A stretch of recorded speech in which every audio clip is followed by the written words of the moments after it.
You know, imagine how upset I'd be if I read this whole chapter already, but pretty much towards the end, the recording decided to stop and didn't save. If it at least saved, I could have made it like 2 parts. Because I picked up recording for when it stopped. But no, the first half didn't save. So, now I gotta read this whole thing over again. Where I needed you to be.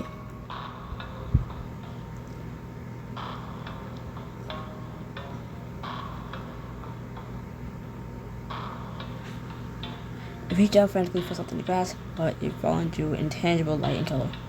Another time rift opens below you. You're able to see the field. That's not Cortel. Where am I going? You emerge and begin plummeting toward an opulent garden party. Several of your friends are falling around you. Don't take pride in landing.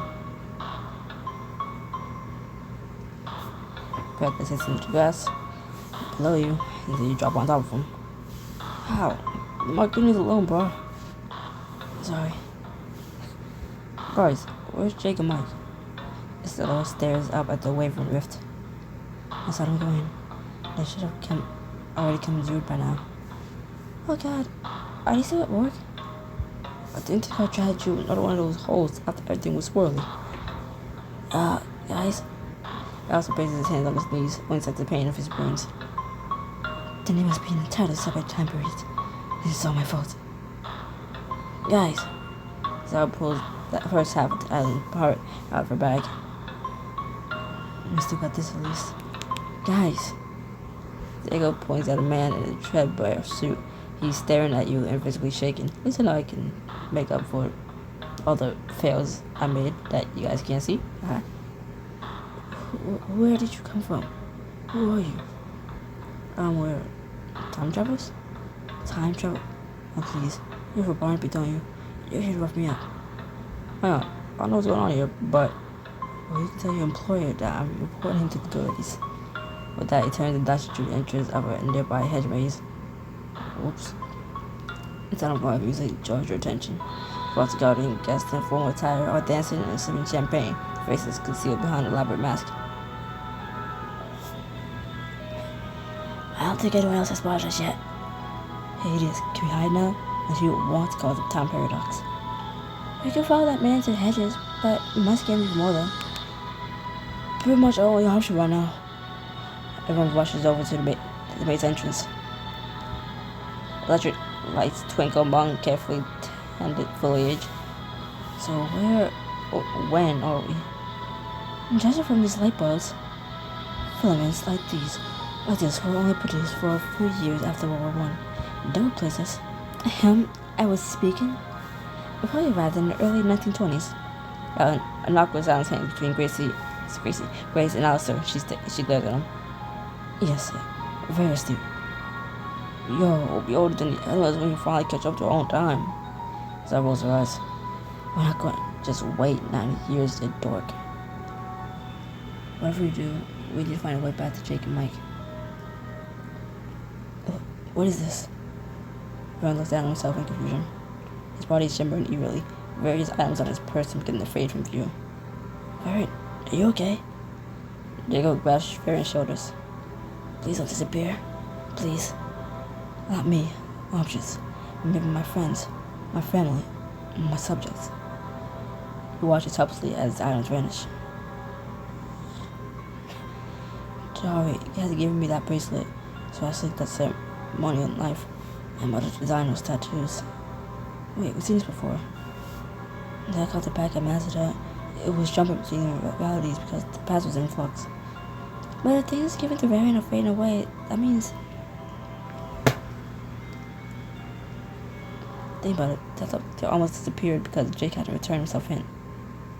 So if everything Varian has that he didn't make is disappearing, then paradox in his timeline might be erasing the people who did make them. That could be the only conclusion, yes. No, my people. I must do something.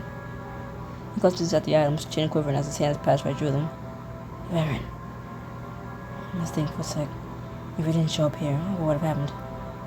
We would have made that man fear for his life. And he probably would have gone to that party. I don't know if it was us he was really afraid of, though. He said a name. Grace is peeking around the hedge toward the festivities. Did I always notice that one of the guests kind of looks like a bride? And why did I wear a mask? Fred looks up stunned. Masks was a sacred part of Vanti culture because they were worn by the very first of our people. Oh my god, it's that wedding. The one in the creation myth of the Vanti.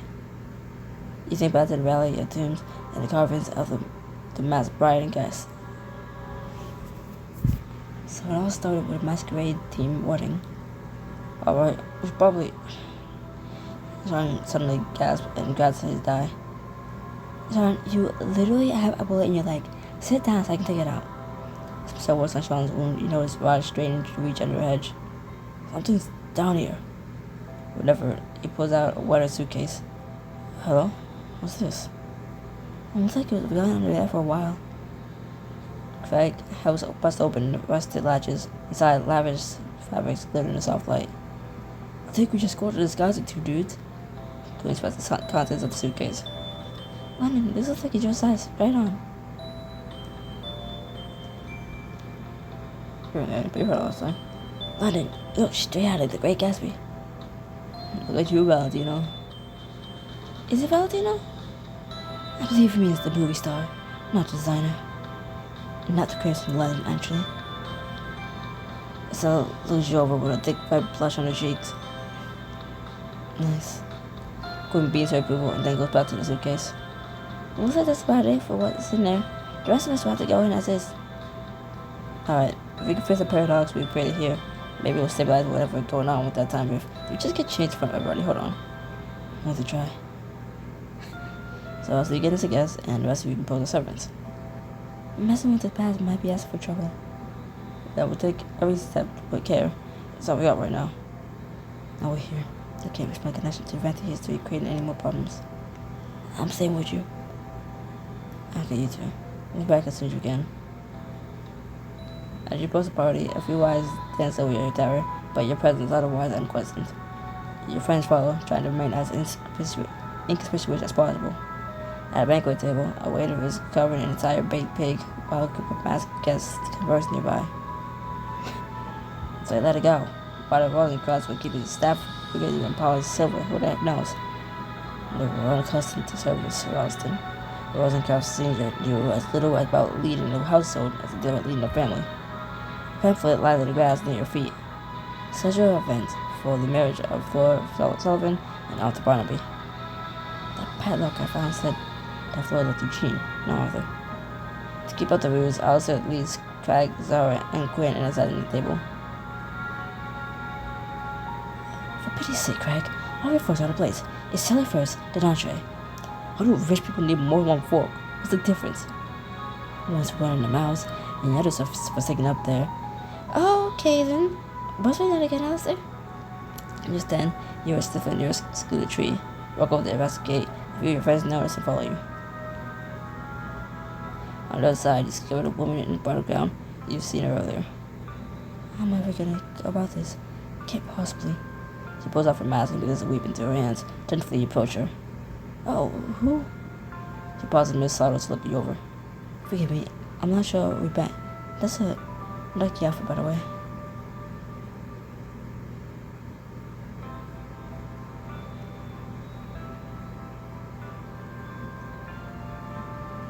Wait, what is it all the time?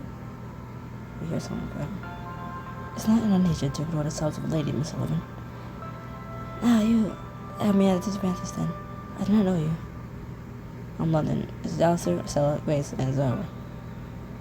I'm glad to meet you. Flora Sullivan.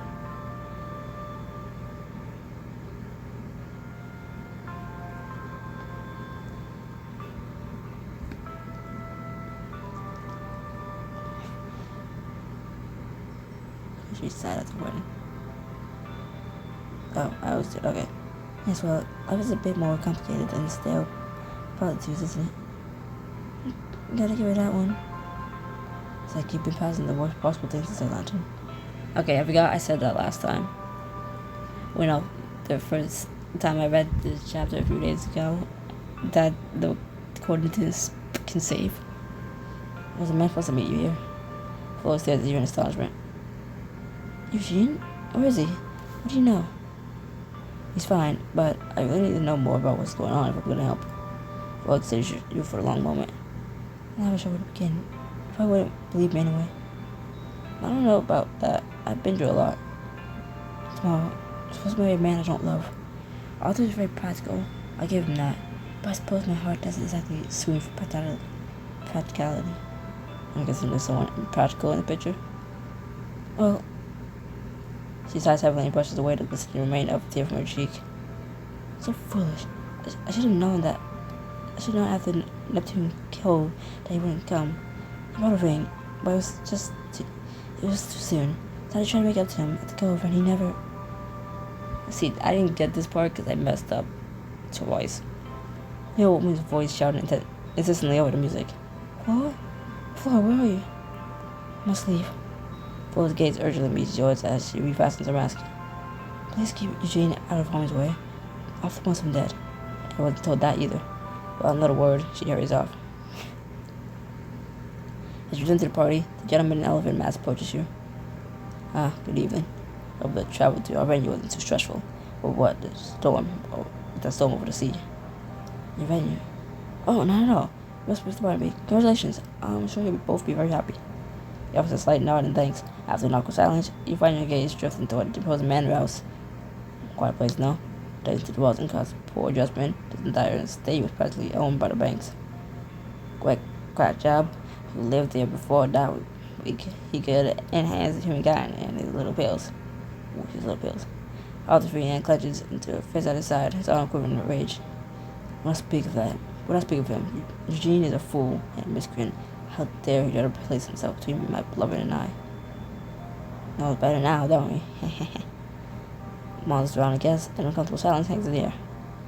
Well, seems like everything's sorted out. I'll leave you to it. You briefly feign a smile while turning away.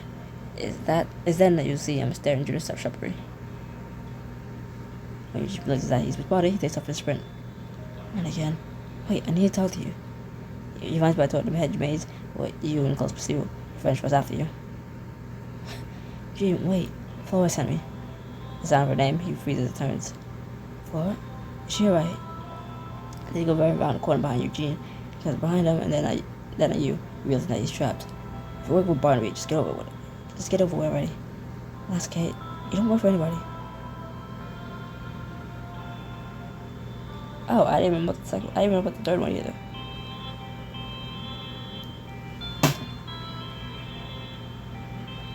Not the ring and not the ring code. I didn't know about that. She told me, please, we're all friends here. Let's just talk about this. I didn't get that third option either because I failed so much that I didn't even get to hear Flora talk about that. No. Alright. That's London. Diplomat and group counselor all in one. Literally the best person to tell your troubles to. Please don't. A flood of emotion twists Eugene's features. He runs a troubled hand over his face. I would have forgiven her everything. I told her as much, and she turned me away. Then a bastard Barnaby swept in and took my everything. My home, my business, and now Flora. She's clearly trying to protect you. She knows what Arthur wants to do to you.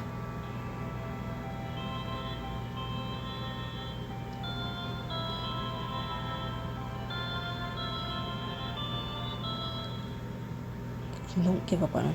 You need her just as much as she needs you. Maybe I do, but I don't know if I can face rejection a third time. I like you, Eugene.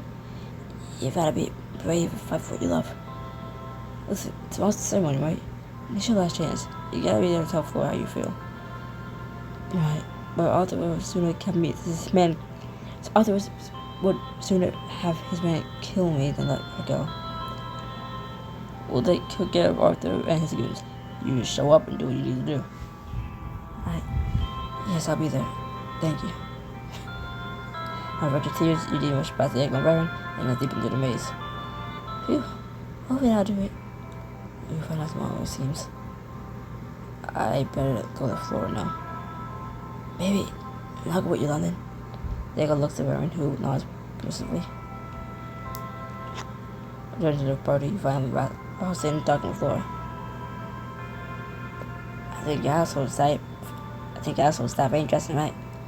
Oh, well, I don't even wear costumes. Only appropriate for the occasion. She notices you and Diego and turns quickly back to Austin. If you forgive me, I should probably make no wrong with the guest. You did him, Sullivan. Remember, he was watching your back. She sends a fugitive glance towards your direction. And heads toward the door. Tree. Fuck me. Well, did you find everything? Good news, we'll be there tomorrow. Laura's eyes light up. She clasps her hands together joyously. Oh, thank God. My Eugene. London, you have no idea how much this means to me. For a pocket, she reaches a small brass key. Have you already secured accommodations for the night? Not really. Well, you and your friends are certainly welcome to the servants' quarters. There's a special private wing on the manor accessible by this key. You could perhaps stay there if you don't mind sharing a bed. London, that sounds like an adventure Gwen would be into. But maybe Sean. For some reason, still is not an option. I want nothing with Sean. But, yeah. And since I already read this, I already know what's gonna happen. So, yay. Ouch. You turn the key and hurry back to Quinn. Flora rises and dons her mask once more. Do enjoy yourselves. So, Quinn, can you explore a fancy man house with me? Is that even a question? She leans up to give you a quick kiss before tugging on your hand. Come on, and they should have an amazing art collection. Okay, the door with a heavy log and spring it open with Flora's key. The two of you squeeze into a grand parlor. Quinn's eyes go wide as they drink in the moonlit masterpieces. I can spend all night here. I wonder. She stops, her fist clenching by her sides. Quinn, what's wrong? You follow her gaze to a painted neighborhood depiction of this vine, where a familiar man dressed in woman's robes is haloed by the sun. Is that Borg? An abandoned Borg appears right in the Ten Commandments in last cotton robes. I'm so tired of his stupid face showing up just when I get 2 seconds to forget about him. She goes and puts her face in her hands. You frown and curl your hands around her shoulders.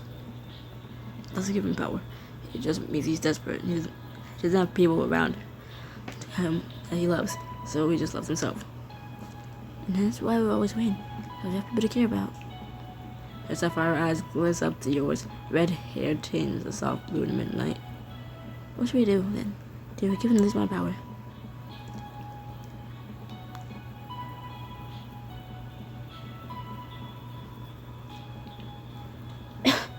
You know, that'll be painted as an excuse. Maybe, but don't think about it. Maybe, but think about it. If we didn't see that painting, what would you want to do right now? She turns to face you completely, lips and breath away from yours.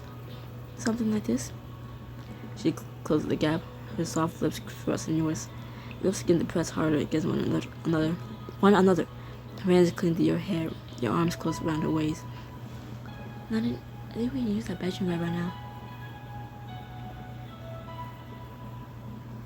I want you, Gwen. Lead the way. I realize I need to actually read the choices I pick. You take her by the hand and turn the key to the bedroom. As you enter, a delighted smile spreads on Gwen's face. Even better, it's a 4-poster bed. What's so exciting about? Gwen puts her finger to your lips to shush you. Slow and steady, she moves her clothes piece by piece, keeping her eyes on you. And her braids undone too. Gwen. She passed away with a wink before jumping and hanging by the beams above the bed. Now just imagine a beautiful naked woman hanging from the top of the bed. Hanging from the bars at the top of the bed. Just hang it down. Your eye level to the good stuff. You look up, see the other good stuff, and you're basically just face to face with the other thing. I wish I was in that moment. Anyways, you drink in her figure, floating naked and pale in the air, her hair cascading down her body. Don't move. You strip the clothes from your body and walk up to her with a slow swagger. Your lips graze her belly button. How'd you know exactly where I need you to be? Place her thighs over your shoulders, slowly kissing up her legs higher and higher. Oh my god, London. The longer the list work over her, the more her pale face blushes, her hands shake on the beams. It's too much. It's so good. I know. She drops her grip and slides down to her hips. Slides down her hips are pressed against yours. You start to rock together, holding Quinn in your arms. Oh, Quinn. Yes. Yes. Your hands feel her waist arc in ecstasy. Her fingers dig into your shoulders. Noise. She pulls you down to the bed and joins you well into the night.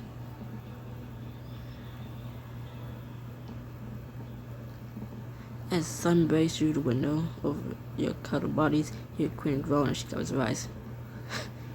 5 more minutes. 110, 120, 1 infinity. If only. She turns within your arms to kiss you, using her hips to wiggle closer. We have to get out of bed, don't we? If the fate of the world wasn't on the line, I'd stay in a heartbeat, but let's just save it quickly, okay? We'll do our best. You always yourself out of bed and meet your friends downstairs. The guests are still in costume, and the wedding decorations appear to have masqueraded you. Something about this seems really familiar. This is the same ballroom we found at the Celestial. How is that even possible? We're not in the Celestial, are we? Oh no, I don't see Eugene. Guys, we need a backup plan. What if a man in a lion mask walks over to you? He discreetly reveals his face. What? You made it. Look at him, man. Sean points at Flora, positioned at the side of the ballroom with Ross and close behind her. If you do the mask, you see a resignation in her eyes. Jean swallows hard. What should I say? It's almost at the start. He puts a hand on his shoulder. And just tell how you feel. All of it, while you still can. Eugene seems to consider Grace's words and takes a deep breath, straightens his back, and strides across the ballroom. Flora, I'm here. A hush falls over the crowd. Flora pulls off her mask. Eugene! I know that we've been through a lot, and my share of mistakes, but I've never once stopped loving you. I mean, I should be a hand along last. You marry me, Flora. Ralston takes a small step toward Flora, bringing something against her back. Don't get our conversation, Miss Sullivan. Oh, Eugene, it's too late. I've made up my mind. You have? I've cleared the stroke. I thought I had to try to take it out, but it appears to have legs. Then we stopped to come to the crowd. We gotta do something. If we stuck, we don't fix this. All I have to do is take out Ralston. Stella curls her fingers into fists and glances toward you, waiting your permission. Once we blow stuff up and get them out of here, I got a few tricks in my sleeve. No need. We explain the evidence to the wedding guests and she was off there. I did as Stella's way last time. I'm just kidding.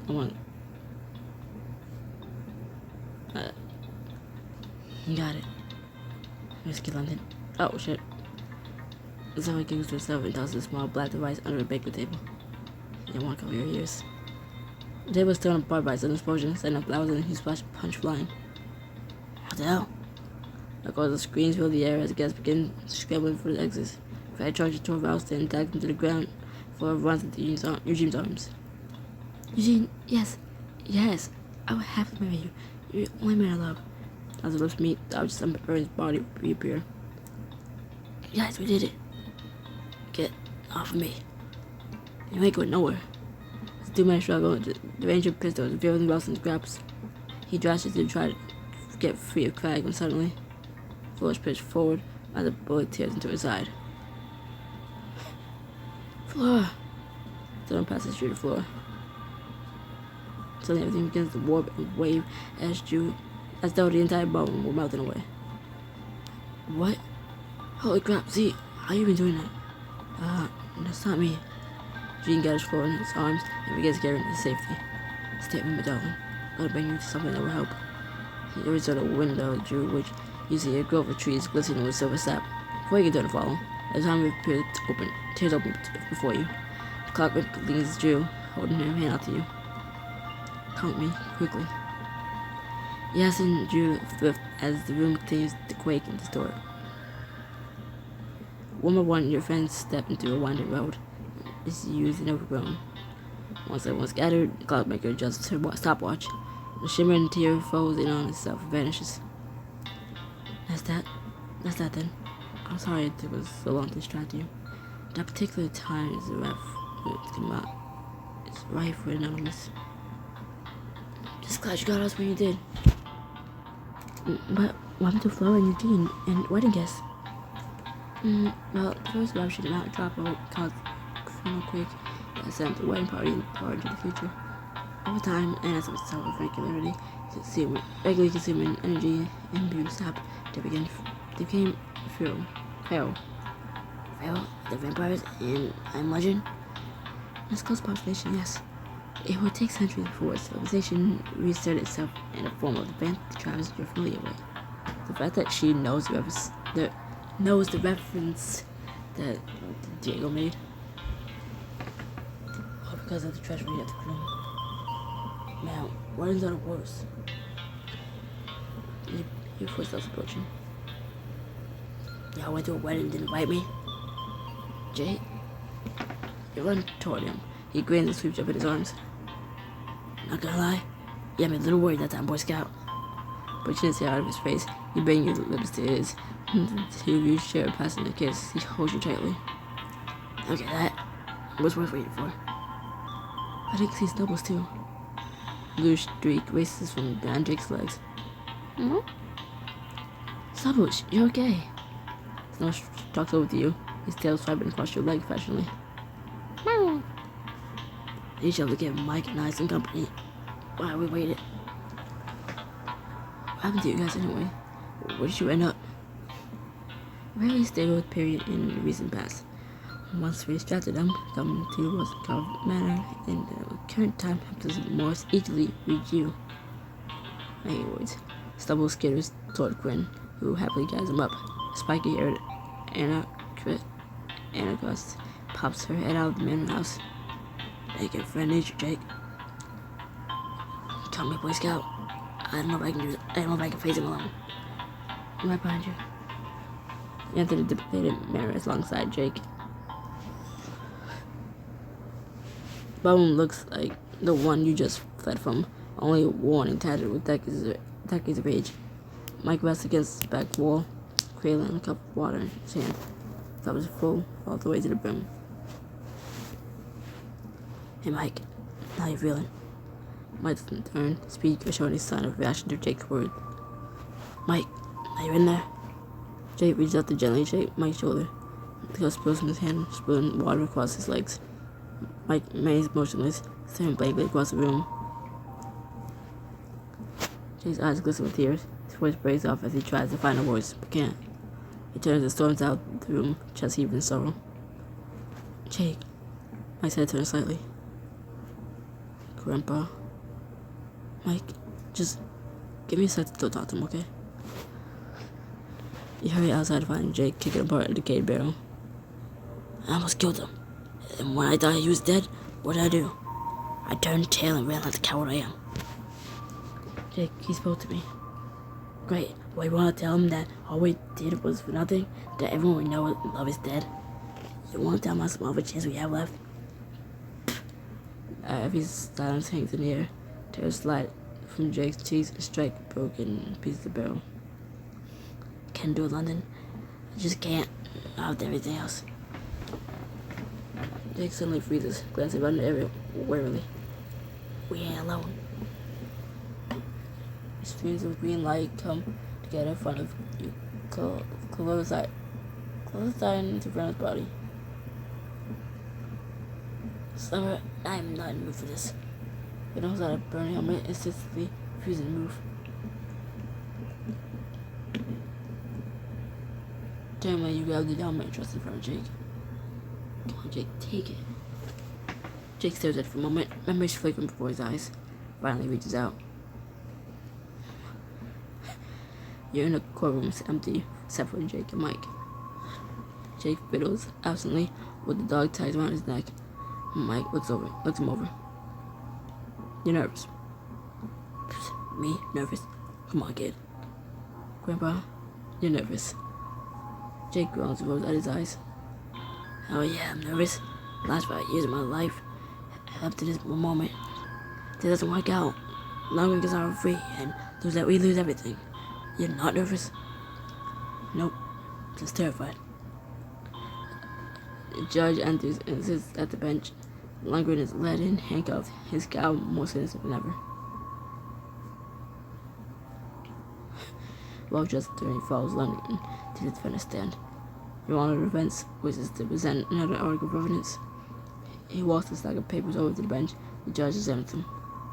Witness Jacob McKenzie and Michael Darwin, according to these documents, you both purchased anti-aircraft weapons and lived to the Kazakhstani government. Is this correct? No, Your Honor. Mike nervously addresses the judge. His voice is barely a hoarse whisper. Those weapons were used against us on a mission ordered by Commander Lundgren. Then I guess I just accidentally found out the wrong names on the report. Hogwash. Lundgren faces his icy gaze on Mike. Smeared at the guard.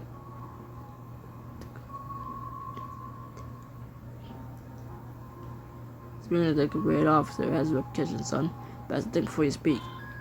Mike Darwin, please repeat your testimony. What? I said, Mike felt silent. A rivulet of sweat trickles down his forehead. He said that the weapons we did not purchase were used on us during a mission ordered by Commander Lundgren, Your Honor. Not using, you listen good, Jacob. I didn't get to the rank of Lundgren's attorney. He leans over and whispers something in his ear, causing him to stop mid-sentence. Very well. I think my verdict is clear. Red Clinton, on account of conspiracy against the United States, perjury, and first-degree murder, find you guilty. The court awards you a total of 180 years in prison to be served consecutively. The judge snaps his gavel down. I can't believe it. We did it. Your Honor, I've served my country for 41 years. This is the thanks I get. I made these boys who they are. Jake stands, look longer in the eyes. I become who I am because of you, became who I am in spite of you. And now you got plenty of time to think about this spineless piece of garbage you are. Oh, one thing, Mike, give me a light. Jake takes out a Cuban cigar from his jacket. Mike tosses him a lighter. Sir, you can't smoke in here. Overruled. Jake lights the cigar, takes a long drag and blows the smoke circle in Lundgren's face. Mike, let's go get a cheeseburger and some apple pie. I'm feeling awful patriotic all of a sudden. Reality comes back into focus. Jake's hands are interlinked with yours. Stop the helmet. What's that? Fresh tears fall from Jake's eyes. He exhales a slow ragged sigh. We can beat him in the system. This is the way we can do it. And that's right. Pulls your inward waist and kisses you, slow and deep. One base way his forehead rests on yours. My sacrifice, all these years of running. It all turned out for the best, Jake. Anything so innocent to hear that. Mike's standing nervously in the man's doorway, looking him all over. Giving your shoulder a squeeze, Jake braced from your side to walk up to him. Mike, I'm sorry. I just need a minute. So much is happening and I didn't know where to start. But now I know where it could end. And where it does, we're gonna win. A slight smile creasing onto Mike's face. Jake pulls him into a tight hug. Now, kid, let's find some beers and I'll tell you all about it. I'll show you a secret of my Boy Scout. Take it down. The next one is I do not know. Who's for? I can't remember. As day turns at night, your friends finish the picnic dinner with their actions. You heard the T-Rex? Damn. Someone sniffs at Quinn's plate because he's nipping at scraps. Doesn't Trevor and Monk only 2 or 3 time periods get boring for all of you? I don't know why I call it boring. I have photos up there, please. Aaron, inside a minute if anyone cares to see them. Heck yeah. Absolutely. He gazes out toward them in the cliffs before getting ready to follow everyone. A white corner peeks up over the edge. Is that a sail? Running over, you hear a crack amid the water. You look down to see the throttle.